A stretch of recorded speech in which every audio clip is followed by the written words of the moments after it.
Ryo, my young friend, one day you will realize that all this training was for more than just combat.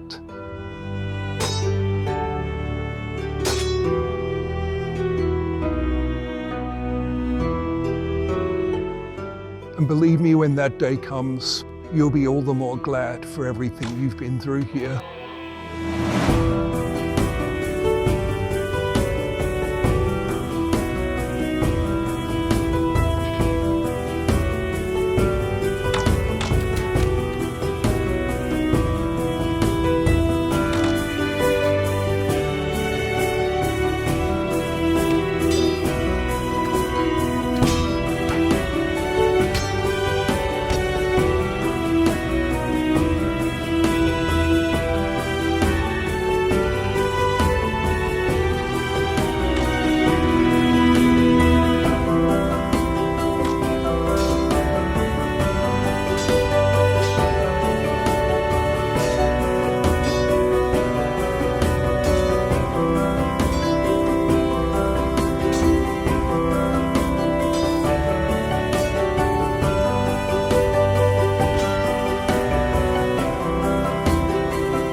Welcome, ladies and gentlemen, back to the Medieval Rimworld series.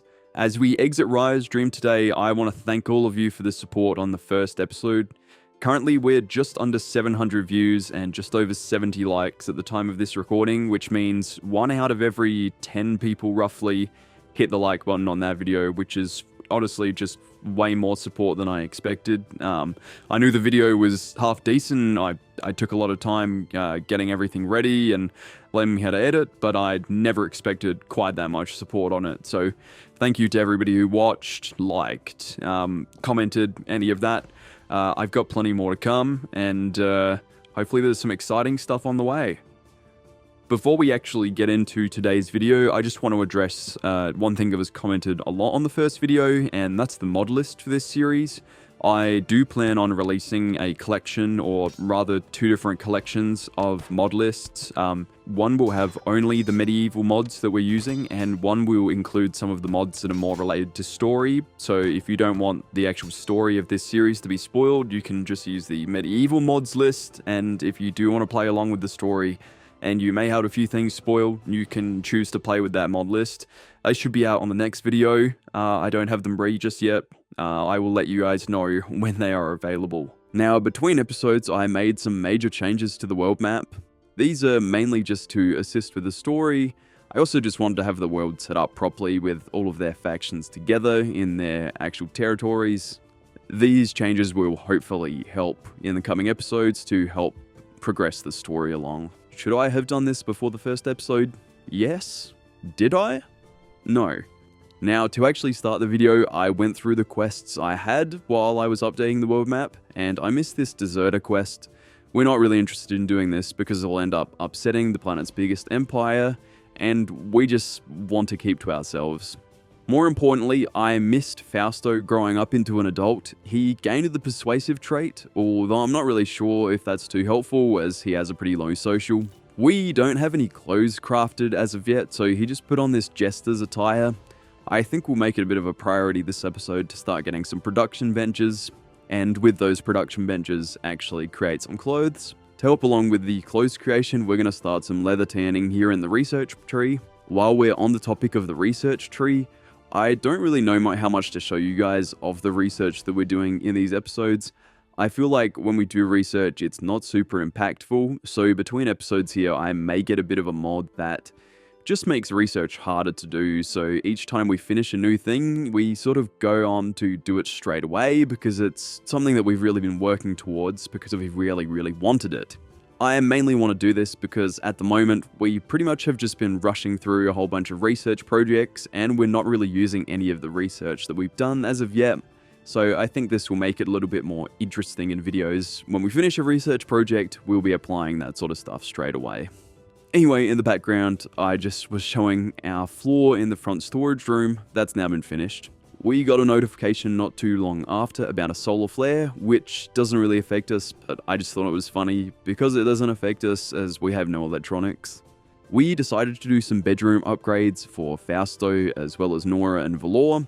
We just want to make sure everybody's happy, and this will help prevent any mental breaks for all these characters. At this point, I was doing some work that wasn't recorded, and the front storage room is really coming together. We've been putting plenty of storage boxes in, and we'll be putting some production tables in pretty soon. Up next was a big upgrade to the dining room. We added some noble chairs for all of our people, as they're kind of the nobles of this land at the moment.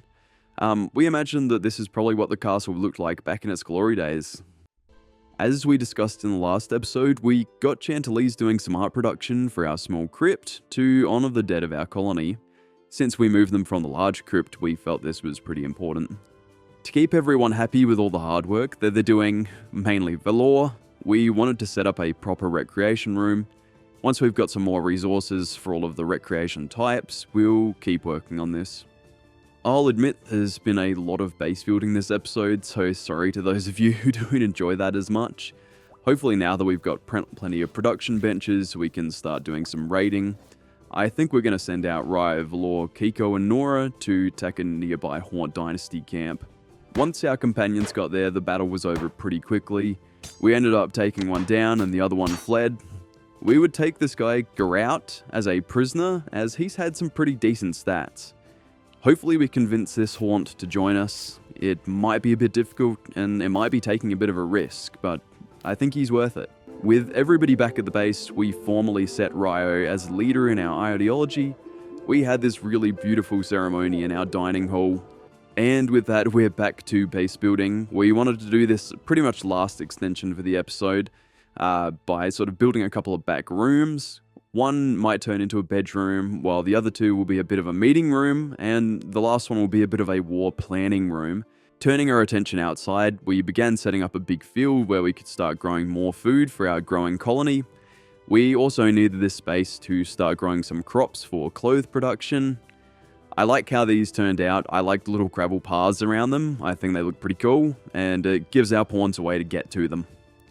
On the topic of outside building projects, we began getting a small barn set up for when we begin to tame some animals, for writing and material production. I used these cool little eaves from the architecture of the Rimworld, which I thought really suit this building. Let me know if you want me to use these in more buildings. I don't think they really work for the castles, but I think for little smaller buildings like this, they work pretty good. Later that night, there was a small flash storm, and we almost had our barn and entire front of our base set on fire. Thankfully, all of our pawns rushed out and stamped the fire out. Just after we finished stamping the fire out, we had a crash baby known as Martin fall from the sky. It seemed he had fallen in this little transport balloon. Not really sure where he came from. Only the Empire used these on this planet, so perhaps he stole it from them. We're not really sure, but we're glad he's crashed here because he's a shaman, which gives him some pretty interesting magical abilities that we'll have to see him use when he wakes up. We now had all of the art completed to go into our crypt, so we sent Raya as the faction leader to ceremonially place all of this in the chamber to honor our two fallen comrades. These two granite stone warriors will be standing guard to guard this crypt forever. Following our spider issues from last episode, we had a Feraclus clutch mother, which is basically some giant spider coming to eat all of our people. And obviously we couldn't have that, so we had everybody band together and just start stabbing this thing until it died. While the babies were fleeing, we chopped it up to make some nice spider stew, I think. Next up, we finally converted Góða from his terrible haunt ideology so we could begin to recruit him. We also began to prepare ourselves for more combat by having Ryo work on a couple of extra short bows for those people who have decent shooting, so we could equip these as some sidearms. I didn't get great camera footage of this, so you'll just have to watch me set up the area, but I began getting some drying racks outside for meat and straw. I'll also be setting up some leather tanning out here next episode. I think we're gonna have a cool little area out here.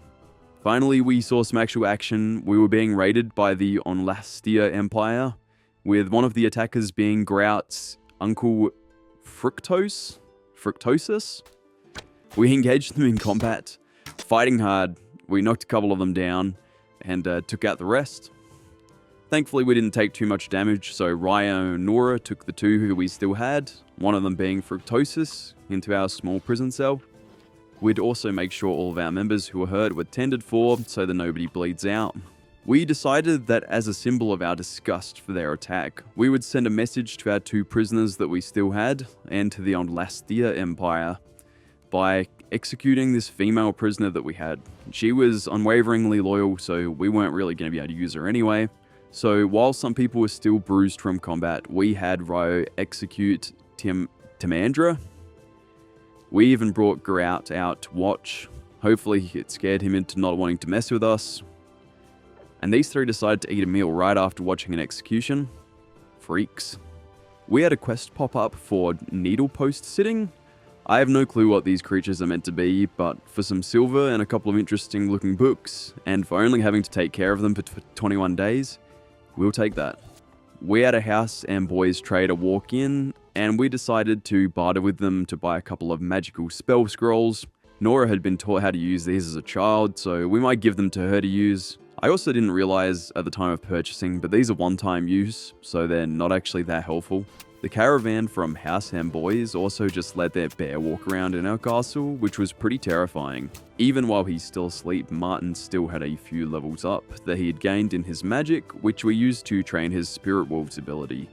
This will probably come in handy when we get into combat. At some point, Dweeb and Nora both contracted the flu, and this was almost deadly for Dweeb, so I decided it was finally time to give him a name, so that if he dies, we've at least used the name we've got for him. So we got Dweeb and Fausto together, and we'll now be calling Dweeb Bjorn, and Fausto will now be known as Edmund. Shout out to Mr. Zinlin and Erica Brahemia. Sorry if that was incorrect. Thank you both for your name suggestions. Much appreciated. With all our new members and an expanded food production, we decided it was time to build a bigger kitchen for all of our food storage and cooking needs. I'm thinking of adding a little door that goes straight outside to this new built kitchen as well, just to make it easier to bring food in. Even after doing the kitchen upgrade, I was still expanding the farm to try to get in more new types of crops. My time lapses kept getting interrupted by little events, but eventually I had this really big interruption. It was an attack from the House of Celestia, and this was a tough one. They had about as many people raiding as we had people here, but they also had battle mounts, and they began moving in on us all at once. We both had archers that were holding up the back to provide cover, and thankfully we managed to kill most of them before many of our people were downed, or any of them died. Unfortunately, this battle was the easy part of the day. Nora was the only one with no injuries, so she'd really have to carry us both figuratively and literally, as she carried multiple people back to our beds. I had her tending urgently to multiple people where they were laying or where they were standing, as some people were about to die from their wounds. There were a couple of raiders left alive with okay stats, and those colonists who were still on their feet, we had them capture them. Our barn was set on fire during the raid, which we had to put out. We destroyed the roof to do this. We had people passing out left and right from blood loss. This battle had really taken its toll on us, and I'm really thankful that we were able to get through of it, because by the end of this ordeal, our base looked like a bloody mess. But at least now everybody was healing, except for the two prisoners that we took, who had both died from blood loss. The next day, as people were getting back up, I saw this baby spider in our farm kill a squirrel, which I had later realized was our self-tamed squirrel. It seems there's been an awful lot of death this episode. Our one living prisoner was getting a little upset. I'm guessing nobody had been feeding them because they were too busy healing. So we had Ryo come out and knock him back into place.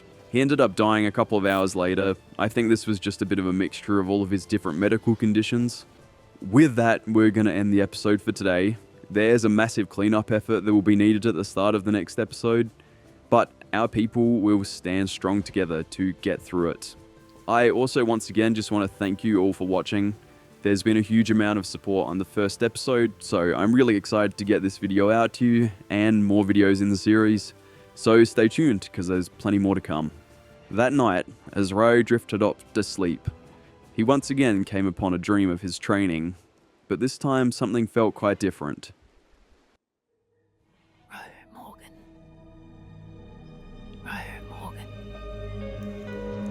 Ryo Morgan. They are coming for you. I am Princess Lydia.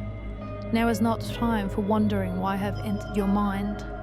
I sense your presence in the fortress of Maya. My spies within the Haunt dynasty have told me a massive raid is coming for you, shortly to wipe out you and your companions. I have altered your dreams recently to remind you of Dux and his training, that you may now be ready to lead. Go into the wilderness to the west and begin settling. I will visit when time permits. We must regroup and come together against our enemies.